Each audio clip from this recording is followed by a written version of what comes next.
We're in Las Vegas for Big 12 Media Day. We ran into an old friend, Mike Sanford, former Colorado offensive coordinator, interim head coach. And Mike, I know you've been very busy doing a lot of media stuff and kind of living the life, enjoying things with your family and things like that. How are you doing?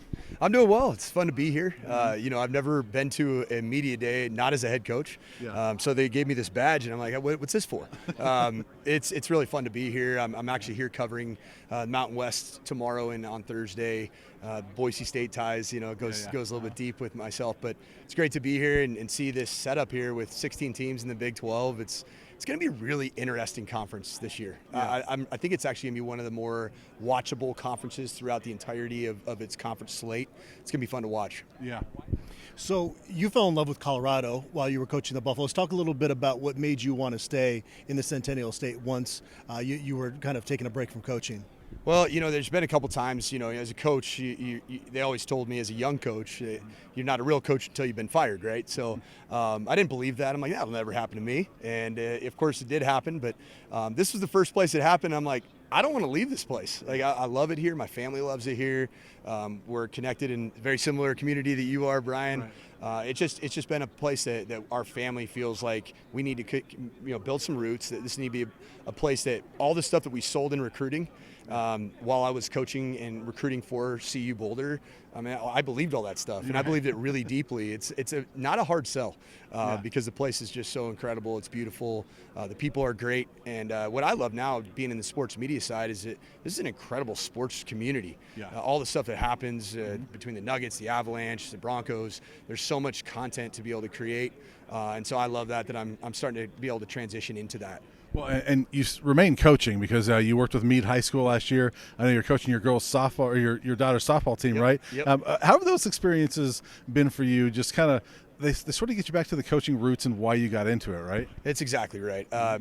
Coaching is impact, and coaching for me, even coaching a rec softball team, I know it's you could poke fun at it, you can make fun of it, but like, for me, coaching is coaching, and it's impacting young people, and it's seeing where they start and where they end up getting to. Yeah. And that's been so fulfilling for me to do that. I absolutely love the relationship I've been able to further with my daughter through sport, through coaching.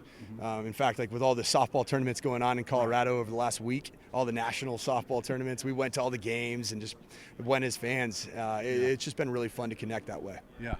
I think back to the press conference where you were named the interim head coach midway through the 2022 season.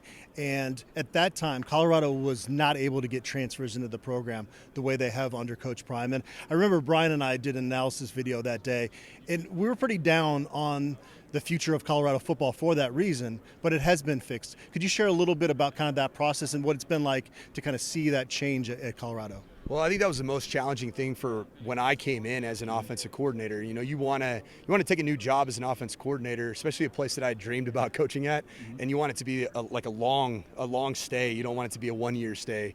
But at the time, I went through about a 6-week background check, and this is back in January 2021 to 2022. And so I wasn't able to contact recruits. I was not cleared yet to be an accountable, recruitable coach per NCAA rules. And I just kept watching our starters on the offensive side of the ball jump in the portal. You're thinking about Jarek Broussard. You're thinking about Brennan Rice. On defense, you had Perry. These guys were playing for national contenders in that same year. That was really challenging for me to not be able to do anything about it. And then I was like, okay, we're getting started. All right, we got to fill these spots that just got vacated with starters, guys that had started Group of 5, Power 5 football.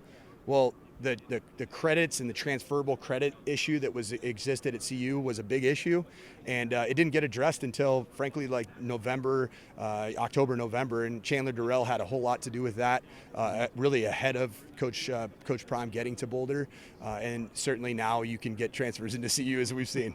Yeah. Let me ask you about that, follow up with that. Colorado, obviously a big part of what Coach Prime has done. People focus on the transfers, and he's not the only one. A lot of people are doing it. But because you had those challenges at Colorado, do you see what he's doing and say, man, it's great that he's doing it. I wish we could have done it. But do you see the change and say, okay, that's a much better football team because of what they were able to do? Yeah, it's interesting. You look at the portal, you look at the quality of what lives in the portal, and I'm now taking a step back, and now my livelihood doesn't depend on who you bring in, so I can kind of evaluate it a little bit more from a nonpartisan standpoint. in the portal, what lives there is skill players. I mean, skill players are abundant. The things that are tough to find, even at the high school level, are offensive linemen, interior defensive linemen, and tight ends. And so you have to kind of almost understand that there are positions that almost need to be harvested organically over time. And so that is the challenge, I think, when you do have a roster turnover like you do. And that's what I'm really anxious to watch this year, is how that offensive line is going to come together and play, because they're essentially 5 new starters, at least playing together for the first time. And then what does the tight end position group look like? Because those 2 positions are super impactful for how you're able to run the football, which I think is going to be the ultimate decision maker for this team to compete for a Big 12 championship.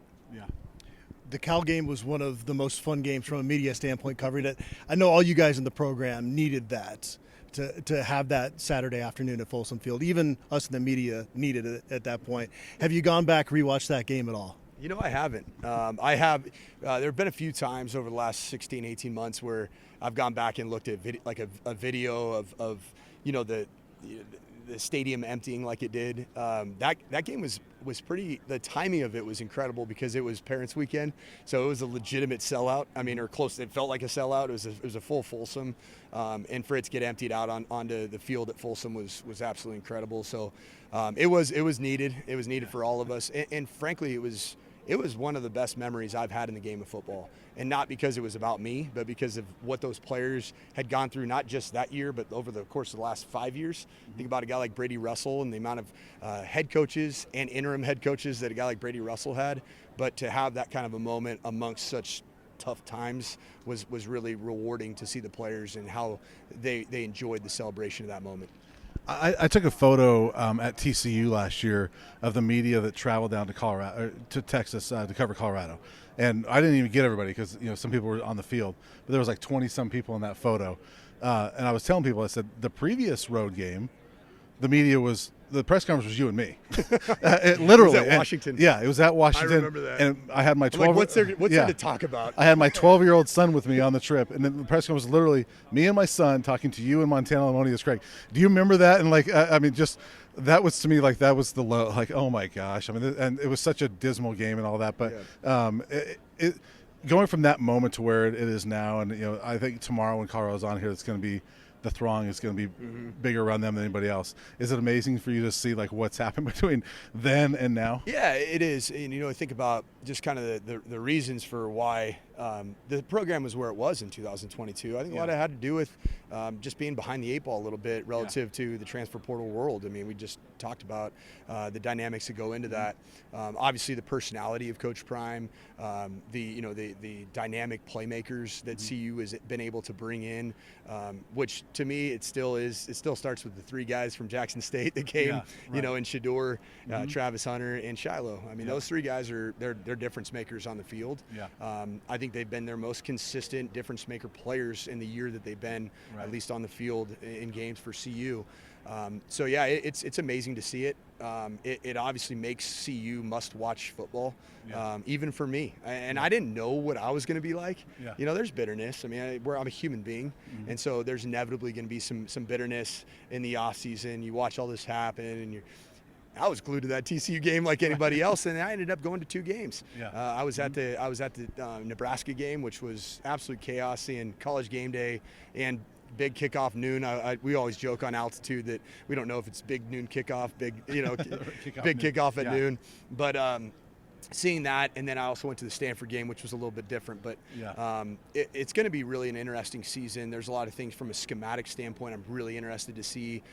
Went to the spring game this year, and I think a lot of the concepts that were being run were intentionally from last season. I don't think that they were going to run the full Pat Shurmur offense. So I'm anxious to watch how it all unfolds, and particularly how the running game is going to be generated personnel-wise and schematically. Awesome. One more each? Yeah, just kind of building off that. What do you think would be fair expectations for this Colorado Buffaloes team in 2024? Well, I think fair expectations are without question a bowl game, and I think that's expected certainly by the guys inside of that building. I mean, that's probably the very bottom of what their expectations are. But I think if the offensive line is as advertised, if they're able to find effective tight ends in the run blocking side of things, and as dynamic pass catchers. I think that this team can compete, especially in this league being as wide open as it is. I think this team can compete for a Big 12 championship. But obviously, it's got to be the game of football and championship football. It's always won in the trenches, and that's going to be. I don't know. Like, I have no idea what that's going to look like come North Dakota State. And in my opinion, knowing college football, don't sleep on that game because that's a program that is cornered the market in FCS football against Power 5 teams. Because they win the trenches. So I think it's going to be a really fun game to watch. So my last thing I want to ask you, I've seen you and your wife at the grocery store. I know you guys love the stability of living, and not having to move the nomadic life of coaching. But your future, do you want to get back in college coaching, and do you see that for yourself? Yeah, I've had conversations with different opportunities. I've put myself out there. I've been to a lot of events. Went to the Senior Bowl. Went to the Combine. Obviously, I'm here. I love this media side of things. I love the analysis that I can provide. I think I have a unique perspective, and so I'm down here at Media Day hustling, looking for opportunities to be a color analyst on the sideline or up in the booth. I love the radio stuff that I get to do with Altitude Sports. So I want stability, and Colorado is a place that I want to have stability at. Yeah, awesome. Well, Mike, thank you very much for joining us, and good luck to you. And Adam and I will be back for more coverage throughout Media Days.